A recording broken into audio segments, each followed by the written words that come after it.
Semuanya yang berbahagia, semoga selalu menjaga kesehatan di rumah. Hari ini Bapak akan memberikan materi kepada anak Ananda semuanya tentang siklus air. Kenapa materi ini Bapak berikan, Bapak ulangkan kembali?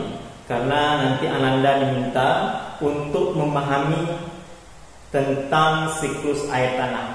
Nah, Bapak menjelaskan secara umum tentang siklus air. Nah, apa itu siklus air? Siklus air adalah perputaran air secara terus-menerus yang terjadi dari bumi ke atmosfer, kemudian kembali lagi ke bumi. Nah, sebelumnya Ananda tahu proses siklus air ini terjadi dimulai dengan proses penguapan air danau, penguapan air laut, penguapan air sungai, penguapan air yang tergenang di permukaan bumi ini, semuanya akan terjadi penguapan. Mengapa? Karena adanya panas sinar matahari. Nah, akan terjadi penguapan. Nah, penguapan ini disebut dengan proses evaporasi. Nah, selain itu ada penguapan di dedaunan pepohonan. Nah, proses penguapan di daunan dan pohonan ini disebut dengan transpirasi.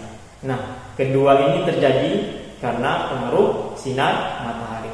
Nah, setelah air naik ke udara, maka akan terjadi yang namanya proses presipitasi, yaitu pengendapan. Udara tidak mampu menahan uap air, makanya terjadi pengendapan. Nah, kemudian terjadi proses kondensasi, di mana pengaruh suhu udara yang turun, maka uap air tadi berubah menjadi titik-titik air, kemudian membentuk awan dan akan terus semakin tebal. Nah, itu yang dinamakan proses kondensasi.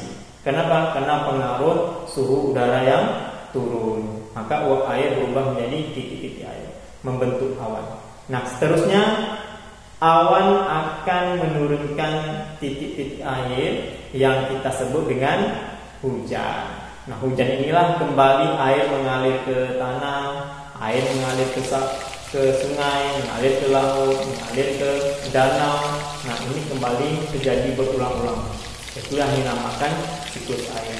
Nah, air yang menyerap ke dalam tanah itu dinamakan dengan air tanah. Ini nanti Ananda akan membahas, akan memahami, dan akan menulis bagaimana siklus air tanah. Itu saja materi yang dapat Bapak berikan pada hari ini. Semoga bermanfaat, semoga Ananda bisa mengingat bagaimana proses ini terjadi berulang-ulang. Nah, itu sehingga persediaan air di permukaan bumi ini selalu ada dan akan terus berputar. Demikian Bapak tutup dengan Assalamualaikum warahmatullahi wabarakatuh. Selamat belajar di rumah.